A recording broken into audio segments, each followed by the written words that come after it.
Alright, quick one. Is EECS 183 required for computer science at the University of Michigan? I don't think it is. It's 280, 281, 376. Another one I'm totally blanking on. 370. Those are the core classes required for EECS 203. You gotta take 203 and 280 to be able to take 281, and you have to get like an average of like a C or a B minus to be able to between EECS 280, 283, Math 115, and Math 116. I can't remember if they averaged EECS and Math separately, but you need to get an average of like a C or a B minus to be able to take 281. And some of the tryhards at the school say, oh, that's really easy to achieve, like they should make it harder, or we still have an overflow of people in EECS 281 and the upper level EECS classes that you get access to once you do EECS 281. That's why EECS is overflowing, because the weirder classes are too easy. And I'm like, if you find the weirder classes easy, that's just like your aptitude privilege. Like you just have good aptitude for the content, because for a lot of people it isn't easy. So stop, there are people at my school who just like want to literally they just trash on people who are struggling more in the EECS classes. Bruh, like you just need to show humility and be grateful that you're not struggling. Like, simple as that. Rant over. But let's see what others say, just to make sure we have the right answer. Is EECS 183 required? Somebody said it's not required, like for the major, but it's a prereq for EECS 280. I kind of get why it would be. EECS 280 does, it doesn't teach you the fundamentals of programming. Like, it starts a step up from that. Like, it starts teaching you, like, more advanced data structures and, like, pointers and, memory management in C++. So, you definitely need to know how to make a for loop before coming into EECS 280. Although, like, technically, with, like, the first project they give you, if you're like really talented, you could probably just like pick it up like immediately. Like, I transferred in. I got credit for EECS 183 because I had taken a introduction to programming class, but I took that in C, and I took other classes in like Java. So like I didn't have experience with C++, which is the programming language that they use in the University of Michigan, but like I didn't have experience in that. It was really hard to like get up to speed with EECS 280, so I had to take EECS 183 even though I got credit for it, because like I had to get used to C++. I had to get used to a new IDE because the school gave me a MacBook, and that was really kind of the school. Like, they gave me a MacBook as like a loan for people from less income backgrounds. It was supposed to be a loan, but because COVID happened the next semester after I came to the school, they were like, okay, this situation is horrible, so we're just gonna give you all these laptops and you keep them, which is like really, really nice. I still use that laptop.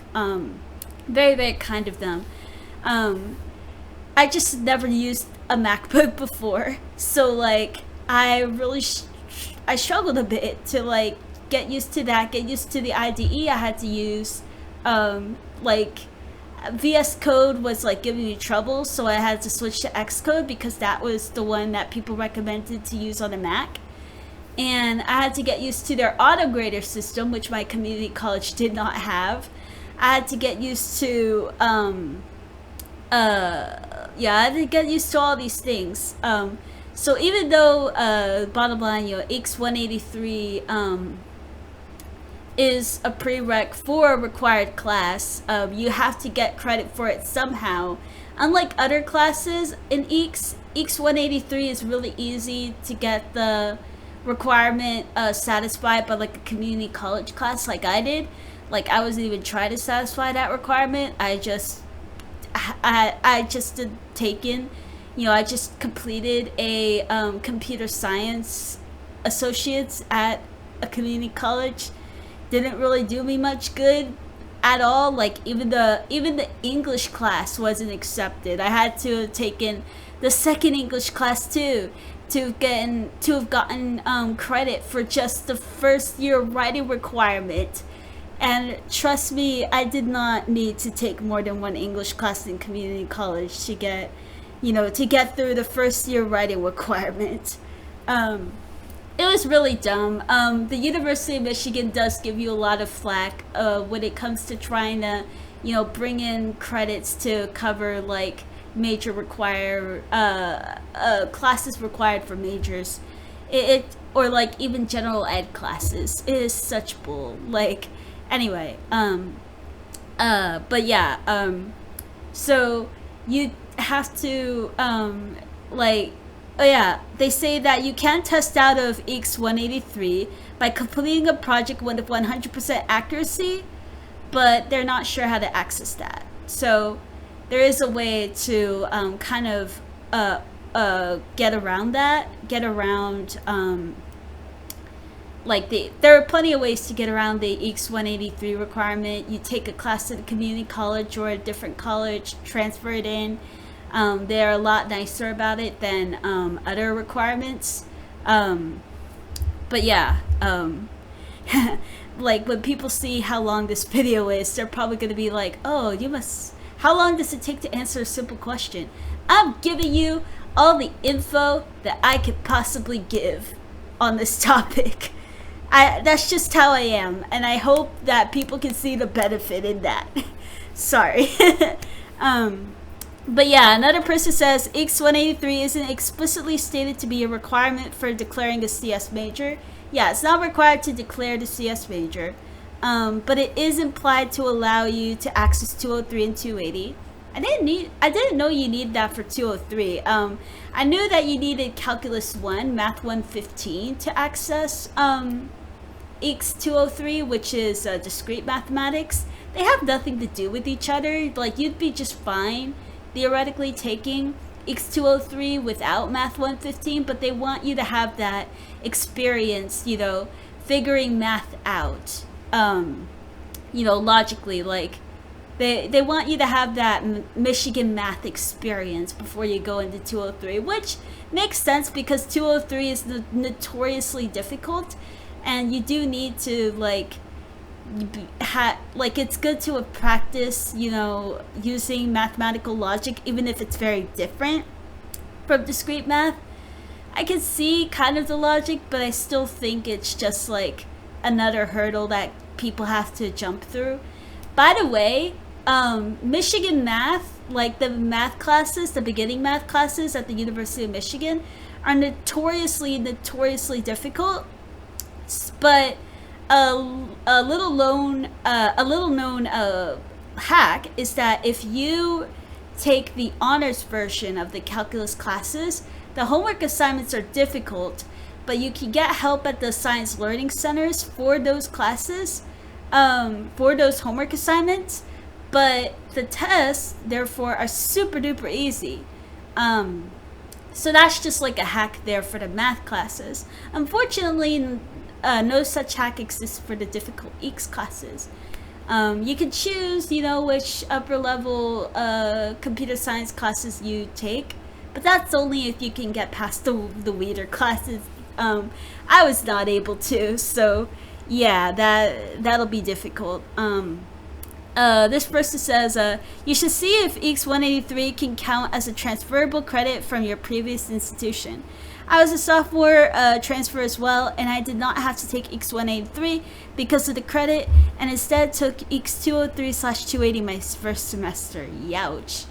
That must have been like really tough as a first semester. I really wish I could have gotten through it, but I just wasn't cut out for it.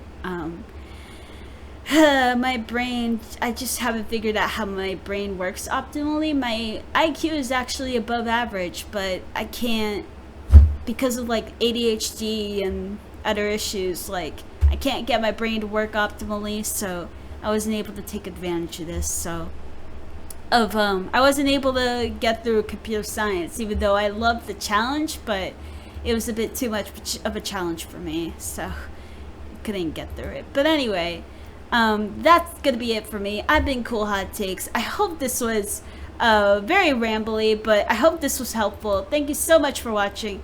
Bottom line, X183 is it isn't required to declare the major, but it is required to take like the second computer science class, EECS 280.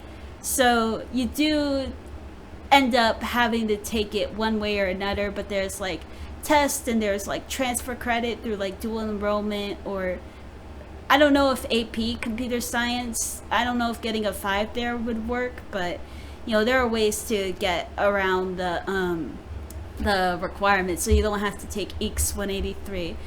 There are ways to transfer it in. Thank you so much for watching. Have a great day. Like and subscribe if you like this. Comment down below, you know, like, are you in Michigan computer science? Is that going to be your major? Are you considering it? Are you excited for it? Are you hating it? Are you loving it? If you're in the midst of the major, comment anything you're thinking about the University of Michigan CS major, LSA or COE. Comment down below, or any other major for that matter at the school. Thank you. Have a good day.